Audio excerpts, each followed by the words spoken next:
keindahan pesona kota wisata Jam Gadang nan juga didukung dalam meningkatkan sektor kerajinan UMKM menjadi magnet bagi ekonomi masyarakat Bukit Tinggi itu sendiri. Juga dirasuan kekagumannya Dek Puslitbang Kementerian Pertahanan Republik Indonesia Brigadir Jenderal TNI Budi Setiawan ketika ditemui RRI di Bukit Tinggi dalam rangka kunjungan wisata. Menurut Budi Setiawan, menyandang Jenderal Bintang 1 itu berasal dari Kota Kembang, bahwa selain kekagumannya terhadap keindahan alam dan sejarah Kota Bukit Tinggi juga dirinya mengapresiasi kuliner lokal nan serba lezat. Saking lamanya makanan di Bukit Tinggi, justru dirinya sulit memenduang keinginan makannya nan cukup tinggi dikarenakan bobot badannya nan cukup bare. Selain itu, dirinya tekankan pada generasi muda khususnya berada di Ranah Minang Bukit Tinggi selalu meningkatkan kesedaran akan pentingnya melestarian sejarah dan budaya bangsa nan ado. Kesan-kesan selama di Bukit Tinggi ini? Yang pertama makanannya.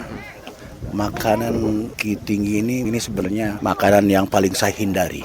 Karena enaknya. Karena kalau sudah makan itu saya kalap, nggak bisa berhenti. Sedangkan saya kan badan saya besar begini kan harus mulai dikurangi lah. Tapi ya itu kalau sudah ketemu itu saya sudah tidak bisa kalap lah istilahnya gitu.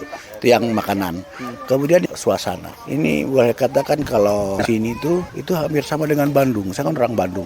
Jadi cuacanya tidak panas, tidak jauh beda. Tidak jauh beda, hampir sama cuacanya seperti ini. Walaupun terik matahari tetap dingin. Kuliner sudah pastilah, wisata sejarah ya. Baru saya tahu tentang Jam Gadang, kemudian tepatnya Bung Hatta ya kan. Tambah Pak Sahrir, ya kalau misalkan tanpa beliau-beliau ini ya Indonesia mungkin lain ceritanya. Keberadaan Bukit Tinggi selain sebagai kota tujuan wisata dan merupakan bagian dari core strategi sejalan jauh Bukit Tinggi Gemilang, juga sebagai kota tujuan perdagangan dan jasa kesehatan serta kota tujuan pendidikan. Joni Merpeta mengaban untuk berita Ranah Minang pada siang hari ko.